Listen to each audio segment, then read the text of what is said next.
La Asamblea escuchará la locución de Su Majestad Don Felipe VI, Rey de España.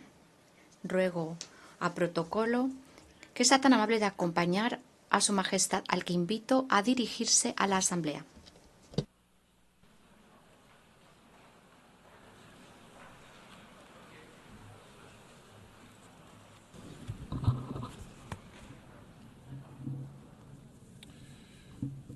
Señora Presidenta, Secretario General de las Naciones Unidas, jefes de Estado y de Gobierno, embajadores, autoridades, señoras y señores, muy buenos días. Comparezco hoy ante ustedes, los delegados y delegadas de los Estados miembros de las Naciones Unidas, en el año que se cumple el 80 aniversario de su fundación. Es un momento oportuno para hacer algunas reflexiones sobre el presente, el pasado y el futuro de esta organización universal y su aportación a la paz, a la estabilidad y el desarrollo en unos tiempos extremadamente complejos. Este es un mundo trepidante y desbocado, que en demasiadas ocasiones nos sitúa ante el vértigo del precipicio, en el que no faltan voces que preconizan el fin del multilateralismo y la obsolescencia e ineficacia de las Naciones Unidas. Es el efecto, se nos dice, de la sustitución de una lógica de diálogo y cooperación por una lógica de competencia, rivalidad y tensiones extremas. ¿No es ese el mundo al que estamos abocados? Oímos decir, sino el mundo en que ya estamos inmersos. Ante esa impresión de desmoronamiento habría que aducir: es evidente que los tiempos han cambiado y debemos adaptarnos, anticiparnos incluso, sin refugiarnos en el idealismo, la autocomplacencia o la imprevisión.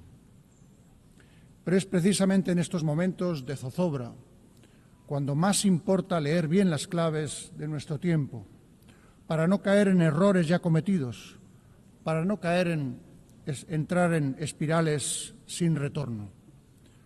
Contamos para ello con la memoria, que es la herramienta más útil para cualquier generación para afrontar sus desafíos.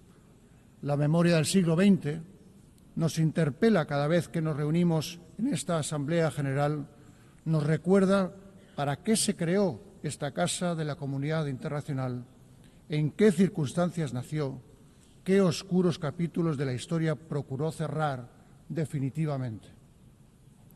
Conviene dejar que resuenen de nuevo las palabras iniciales del preámbulo de la Carta de las Naciones Unidas, las que comienzan con: nosotros, los pueblos de las Naciones Unidas, resueltos a preservar a las generaciones venideras del flagelo de la guerra.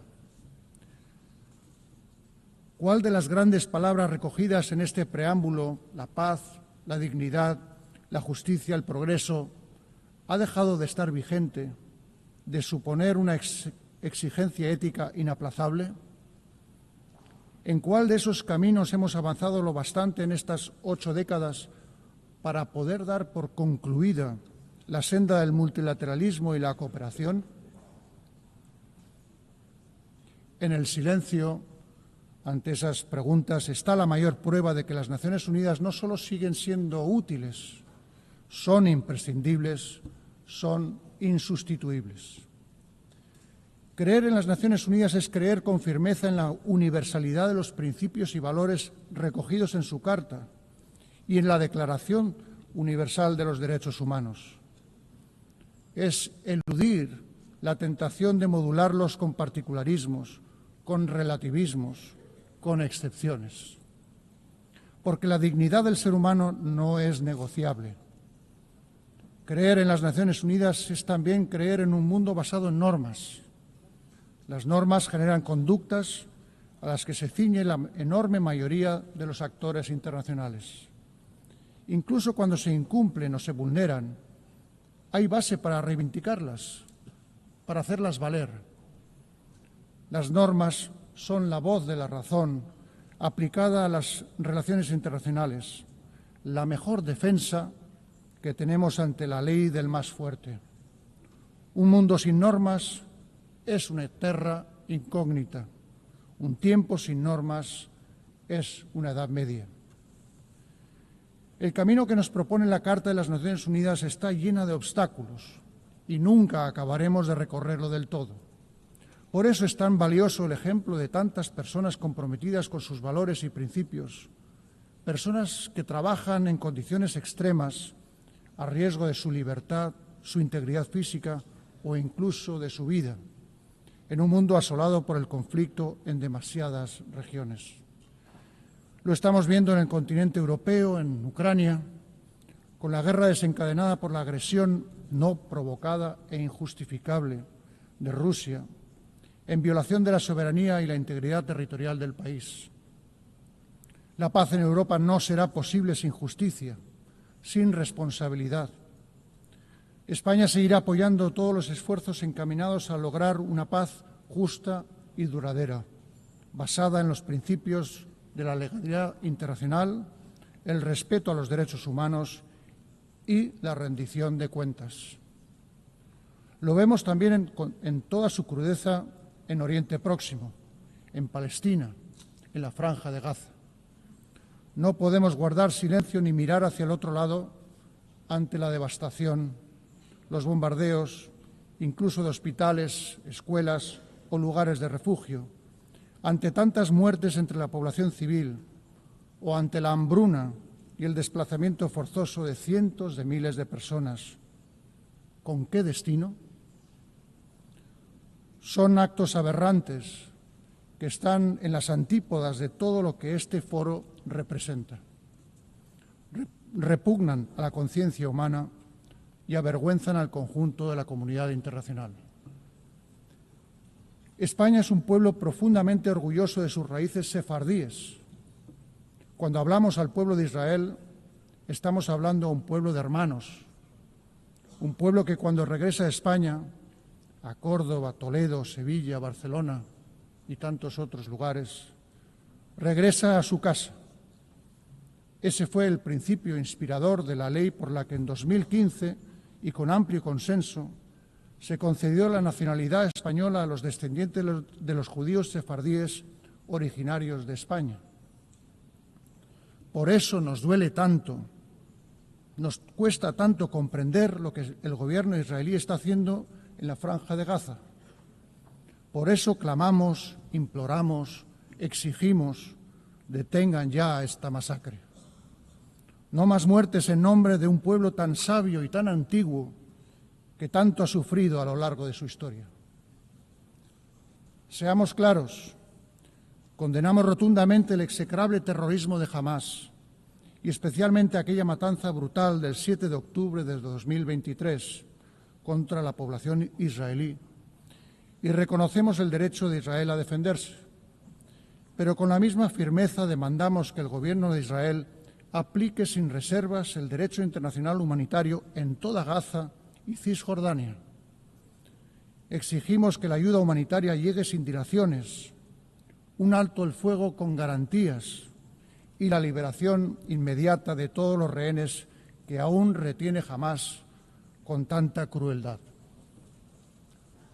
La comunidad internacional debe asumir su responsabilidad para hacer realidad cuanto antes una solución viable que contemple la existencia de dos Estados.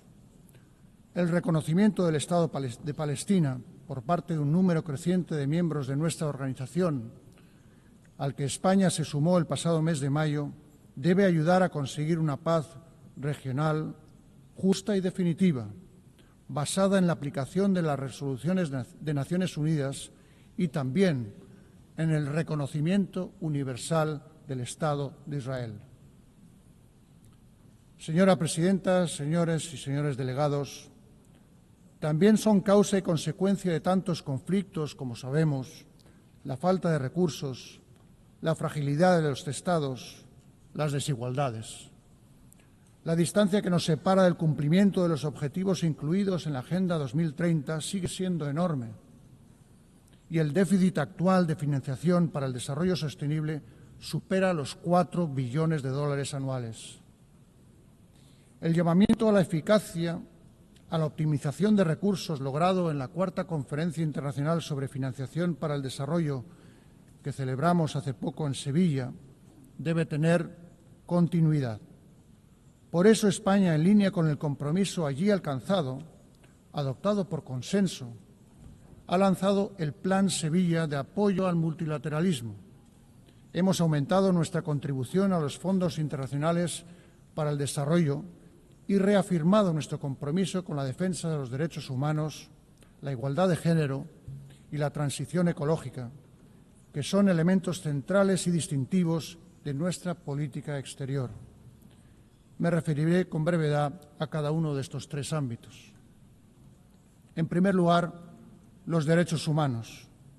España es desde este año miembro del Consejo de Derechos Humanos, lo que nos permitirá seguir trabajando en causas tales como la lucha contra el racismo, la erradicación de la pena de muerte y la promoción de los derechos económicos, sociales y culturales, y persistir en el combate contra todo tipo de discriminación. Porque somos partidarios de las sociedades plurales, abiertas, donde todos los ciudadanos participan. Y nos preocupa la erosión de las democracias, la desafección que advertimos hacia valores esenciales para la convivencia democrática. En estos tiempos confusos, que ponen a prueba la capacidad de diálogo, es cuando más fieles debemos permanecer ante estos valores. En sintonía con esos principios, creemos que la inmigración adecuadamente gestionada es un vector de desarrollo mutuo para las sociedades de origen, de tránsito y destino, y que los derechos humanos de los migrantes deben ser, en consecuencia, la referencia principal de nuestra acción.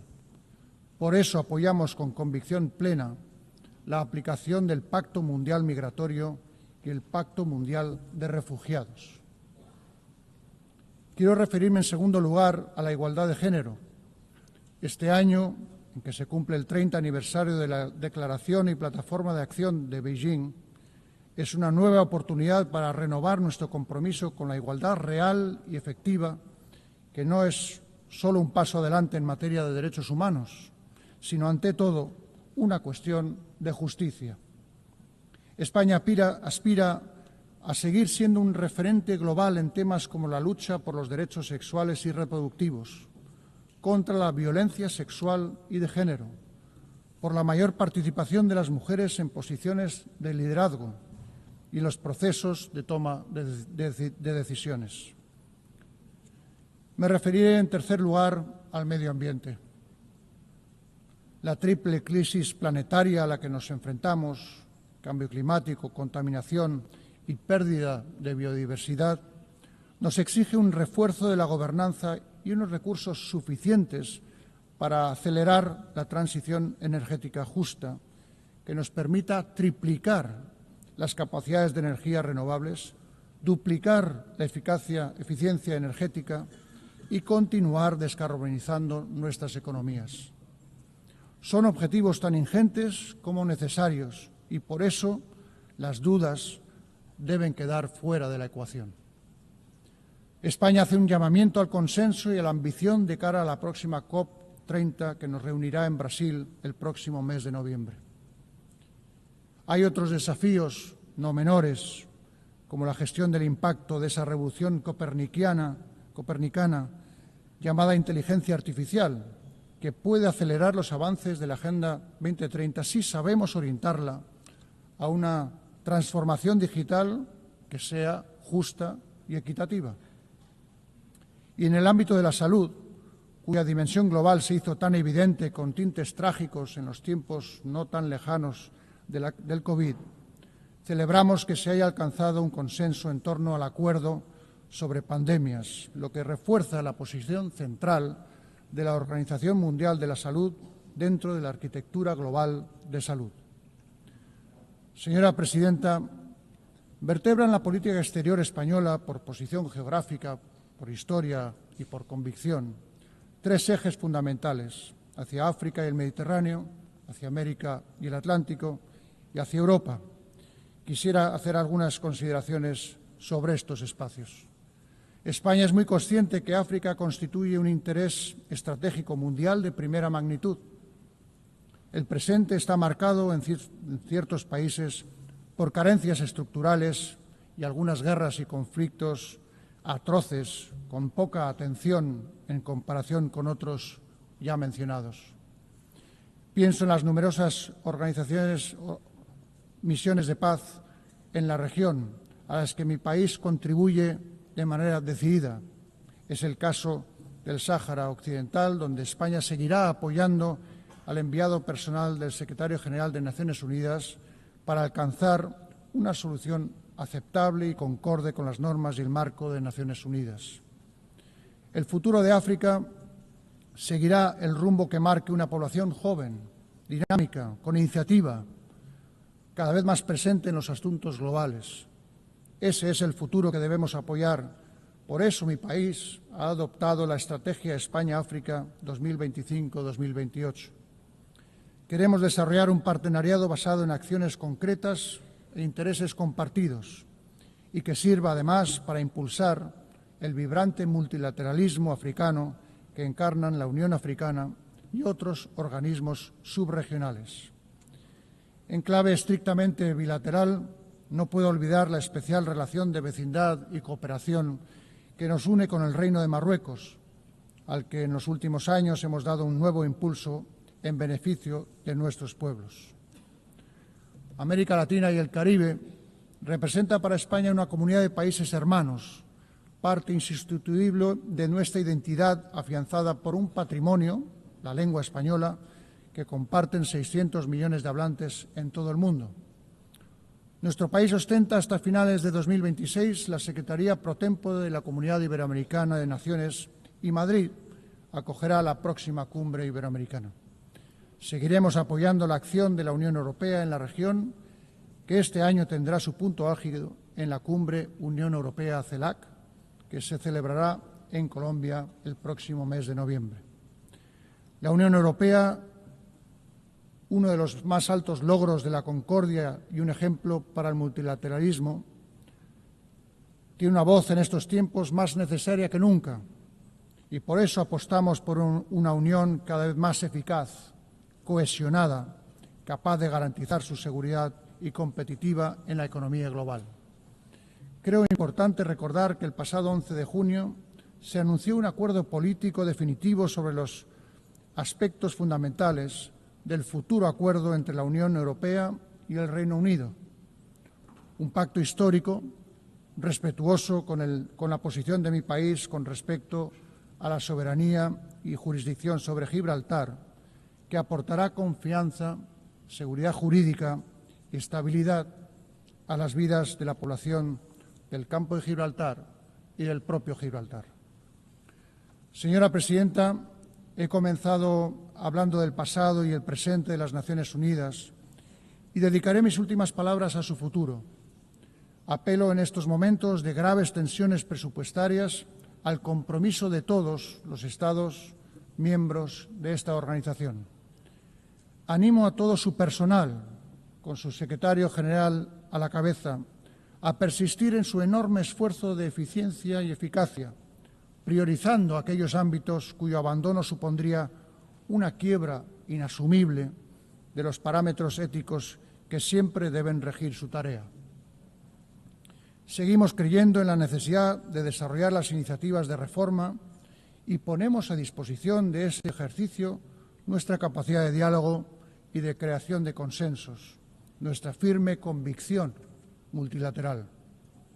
Con motivo de este 80 aniversario, que coincide además con el 70 aniversario de la incorporación de España, quiero renovar, señora presidenta, el reconocimiento de mi país a todos los hombres y mujeres que trabajan en las Naciones Unidas.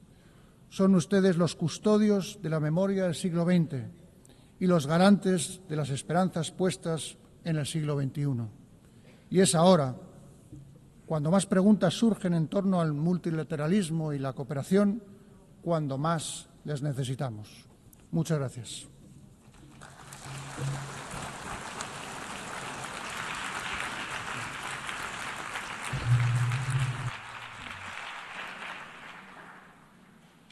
Au nom de l'Assemblée générale